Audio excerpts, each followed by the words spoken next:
Hello, everybody. Welcome to Craft Beer and Crypto, brought to you by JKJ Digital Assets, your number one site on the internet for cryptocurrency education, information, and everything you need to do. Everything you need to know, it's all right there. Just go hit us up at jkjdigitalassets.com. Also, come find us on our Instagram site at jkj_digital_assets. We've got a Facebook page out there. That's a great place you can put questions. If you want to interact with the JKJ crew, come on, hit us up on there. Find us on the YouTube channel that we're going to talk to you about. Like us, follow us on that. We're all out there. We've got all kinds of information, and everything is waiting there for you. Hey, this is podcast number 6. I can't believe it. I've got John Hall. I've got JD Garcia here with us. It is December 1st, 2021. It is almost Christmas time. We are rolling along. I cannot believe it, fellas. Can you believe that we're up to podcast number 6? I can believe it. Are you sure it's December 1st, though? Is that... Well, unlike last time when I said it was November 30th, and yeah, it was the 20-something, okay? So, yes, December 1st. Okay. Just all glad we survived the pandemic so far. That's right. That's right. Yeah. Nicely done, everybody. Yes. You don't want to know what's coming, but don't worry. I've seen the future. All right. Well, hey, we are always happy to be able to share with you some of our favorite things. We wanted to get in here and talk about some different news going on in the world, but I always have to have a little refreshment before I can dive into all this serious kind of conversation. And today, again, it's December 1st, and I have got a beautiful Christmas ale from the folks in Alexandria, Virginia at Port City Brewing. They've been in business up there since 2011. They do a really nice job. Anytime I'm around DC, I like to stop in, check out and see what the boys have got on tap in there. And today, their Good Tidings ale that they've got out is wonderful. It's got like a little bit of a honey finish. It's got all the spices you would expect for something in a Christmas ale. You get a little bit of that cardamom, I think. You get a little bit of nutmeg. I don't know. I just like it. But I'll tell you, it's not as dark as some of the stouts we go with, but for a Christmas ale, oh, that's good stuff. Port City Brewing. Go see the boys up there in Alexandria. Javier, what do you got going today? We're going to switch it up. Let's go beer, wine, beer. Beer, wine, beer. Beer, wine, beer. We're going to go beer, wine, beer. I called it audible right there. Nice. Well, this bottle caught my eye over there at the caboose a couple of days ago. El Jefe. It's sourced from a single family estate out in Spain, out in the La Meseta region. It's let's say, how would I explain this one? It's bald, some tannic, I guess, dry, and maybe just a little left of center in terms of on the softness of it. I would have a little piece of manchego cheese out here right now with it. That's what I would probably pair it up with.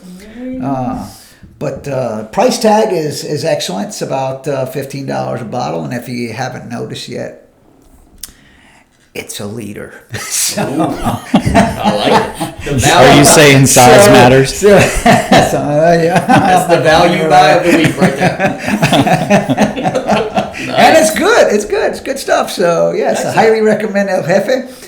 Again, manchego with that, and have a good time. Yeah. All right, so with my vast Spanish vocabulary, does that mean the Jeff? It means the boss, chief. Baby, the boss. Oh. I thought it was the chief. The chief. El Jefe, the chief. It depends how you. El Jefe would be, Sorry. It depends what dialect you kind of use okay. it, but Jefe most, where I come from is usually Jefe is the boss. In Navy circles, it means the chief. The chief. Chief likes to be the boss, but That's right. Well, there's the colonel. Well, let's go to the chief. Let's go to the chief. John, what do you got going on? Oh man, that looks nice and dark. What do you got happening? Yeah, check that out. This is a Richmond Standard. This is Legend Brewing Company. Let me get that up on the camera. The Legend Brown specifically is right. That is their thing that they do. They do it all year long. Super dark. Let me show you the super dark. It does not taste as thick as it looks in this glass. It's delicious. I love the ales and the lagers. That's kind of my headspace that I work from. So this is one of my favorites. If I have to buy beer in a grocery store and this is there, that's 99% of the time that's what I grab. Yes, indeed. Love it. Oh, and their brewery down on the river in Richmond is fantastic, especially if you can get there in the summertime at sunset, outside patio, river flowing by. It's kind of a flood wall thing going, but ignore that. Just go for the sunsets, and it's really, really good brewery location. So absolutely, you get that great view of the skyline of Richmond. It's an awesome place, great place to eat too. We've had some fantastic meals over there at Legends also. So definitely go see the fellows at Legends Brewing if you're ever in Richmond, Virginia. You can't miss if you go over there. Great spot. Well, guys, let's get into a little bit of what's been going on in the news this week. So. I know one of the things that we've kind of hinted around the edges of is we've talked about some of the different topics when we've been posting things on JKJ Digital Assets on the pay site that we've got there with the premium membership content.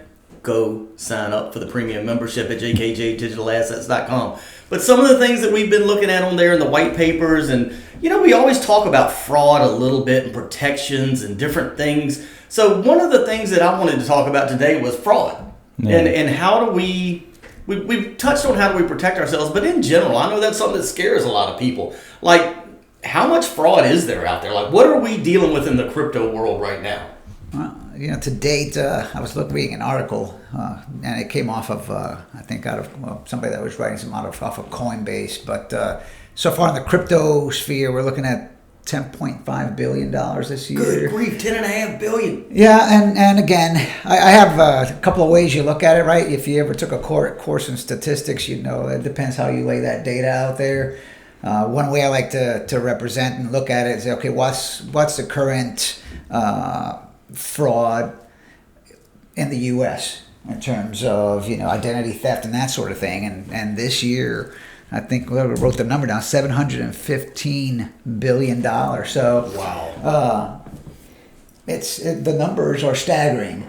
Well, maybe. But then again, you look at the Bitcoin cryptocurrency market cap, and then you look at the other market cap, which is a hell of a lot larger than Bitcoin. Yeah. So you can take those numbers any way you want to, but I think the overriding point here that we're trying to push across is you got to protect yourselves, and there are several ways to do it. And again, we talk about those in our white papers. And then there's regulation. And John and I will go back and forth on this topic. Yes, regulation is good. Too much regulation, bad. John, you've got your high and your low notes there when it comes to this topic. Yeah, the regulation, I mean, everybody right off the bat, they think of regulation as bad, like the government's going to swoop in and start regulating everything down. But when you and if you're talking about like wide open, business in the American economy or whatever, regulation is not generally a good thing. But because crypto is kind of the wild, wild west, a little regulation is nice. Yes, and then I'll agree. On top of that, if you get, the larger governments like the United States government or the European Union, when they start to recognize and make regulations for that, it has a funny effect. It legitimizes the whole, crypto space that you're in. So, like, it's the last few times that, the Congress is trying to do this reconciliation bill and put crypto tax requirements in it. And every time that comes up in the news, like Bitcoin and Ethereum spike. And the reason that it spikes is because everybody's looking at the indicators. Markets don't look at what's happening today. Markets look at what's happening in the future. And when they see things like the federal government or the European Union trying to regulate this crypto space, it just bolsters their confidence in the product. And that's the takeaway for me. There's a couple stories about the European Union are bringing up regulations. There's two of them that they're talking about now. They're making the news. One's called the Markets and Crypto Assets Framework. That one is a licensing and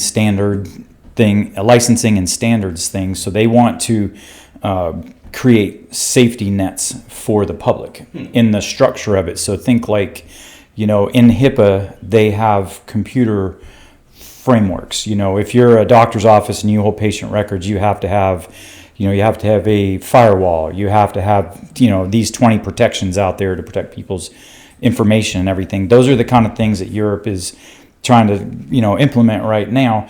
And those are good things.